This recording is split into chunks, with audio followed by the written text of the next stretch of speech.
Football is consistently evolving, and as time passes, it continues to change on and off the field. But one thing that has stayed the same in nearly a century is that the World Cup is the pinnacle of this sport. It's the most watched and important tournament football has to offer. Players spend their entire careers chasing the goal of just playing in this competition. Winning it is the dream of nearly every country, and so far 8 countries have been able to turn that dream into a reality. 10 winners from South America and 12 from Europe. For most part, North American, African, and Asian teams haven't really been able to come close to winning the tournament. Or if they do, it's usually a miracle that happens once in a generation. But over the course of the past year, ever since the World Cup in Qatar ended, a certain nation in Asia has consistently made the headlines and stole the spotlight whenever it was time for international breaks. And that nation is Japan. You see, Japan have almost become an outsider in football. A country that is neither in Europe or South America, yet has proven on multiple occasions that it can compete and even defeat some of the world's best footballing nations. And it's not just a coincidence that they have assembled one of their best ever teams. It has all been part of their plan to win the World Cup, which they call the 100-year plan.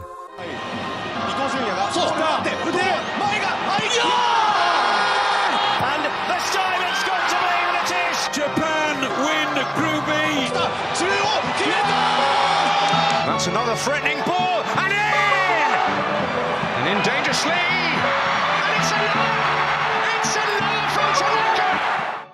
Relatively speaking, football hasn't really been part of the Japanese sporting culture for that long, especially compared to countries in Europe and South America. In fact, Japan only started having a professional league in the early 90s. And the first time they qualified for the World Cup was in 1998. But one thing that has really helped football grow in Japan was, unironically, anime, especially the series titled Captain Tsubasa.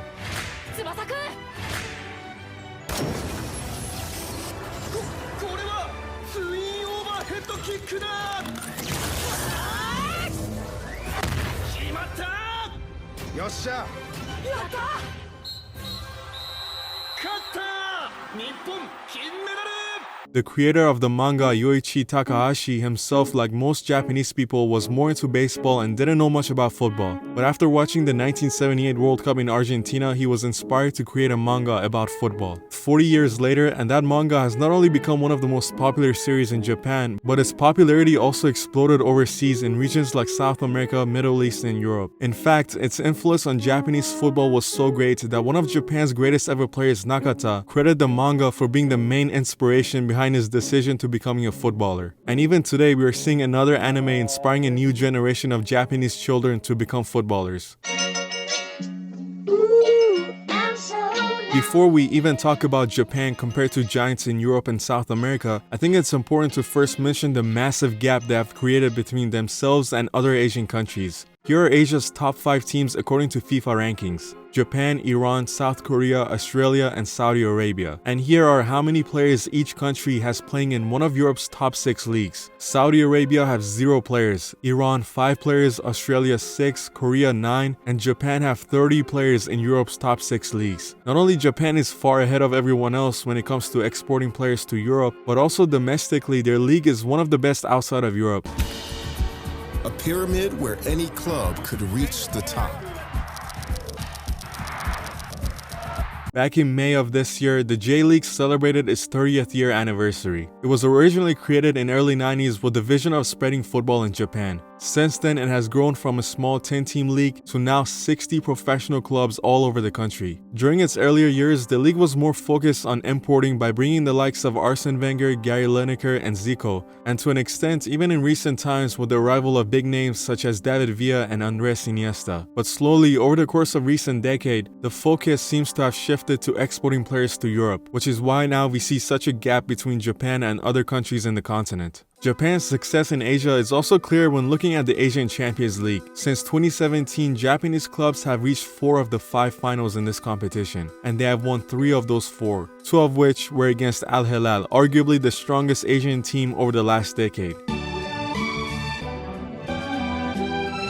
Although not every one of those Japanese players playing in Europe is a regular starter or plays for a big team, the positive impact that having players who are part of that high-quality footballing environments in Europe is undeniable. especially when they carry on their newfound experiences and skills to the national team. After the World Cup in Qatar, Japan have played 10 games in total, 8 wins, 1 draw, 1 loss. In that span of games, they were able to score 36 goals and conceded just 7. We all remember their 4-1 thrashing of Germany a few months ago. For the second time in less than a year, Japan defeated one of the world's top nations in football. And of course, their performance at the World Cup was even more impressive. In a group that had Spain, Germany, and Costa Rica, they finished first, beating both of the big teams in their group. Since 1970 World Cup, only 13 other groups have been harder on paper than Japan's was. So by no means what they achieved should be taken lightly, despite how underwhelming the other 2 big teams were. Moving past the group stages, in round of 16, Japan narrowly lost to the eventual bronze medal winners Croatia in penalty shootouts, after initially being ahead going into the second half, in a similar fashion to 2018 World Cup, where they were 2-0 up against Belgium's golden generation, until the 68th minute, where they later went on to lose 3-2 thanks to a late winner by nassr. When you look at how Japan have performed at international tournaments in recent times, one rather weird overarching theme is present. The more the odds are in Japan's favor, the less likely it is that they would win. In the last World Cup, they beat Germany and Spain but lost to Costa Rica and Croatia. In the 2019 Asian Cup, they beat one of the big favorites, Iran, but lost to Qatar. In 2018, just as the game turned in their favor, they crumbled. And really, that's what is currently preventing them from taking that next step of becoming a serious player in international tournaments. For whatever reason, they lack decisiveness when the odds are in their favor.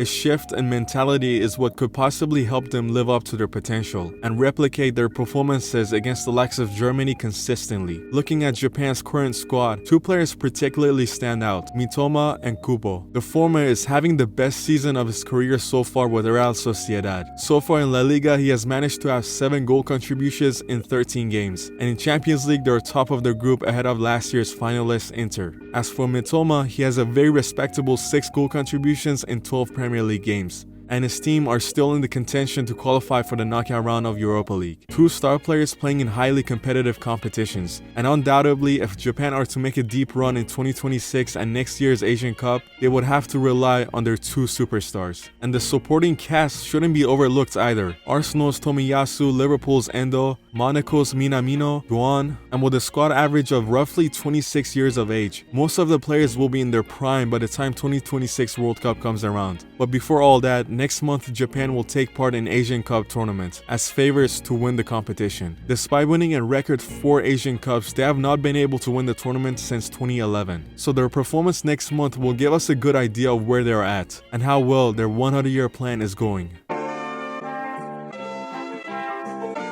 Let me know what you guys think of Japan and how well you think they're going to do in the 2026 World Cup. Until the next video, thanks for watching.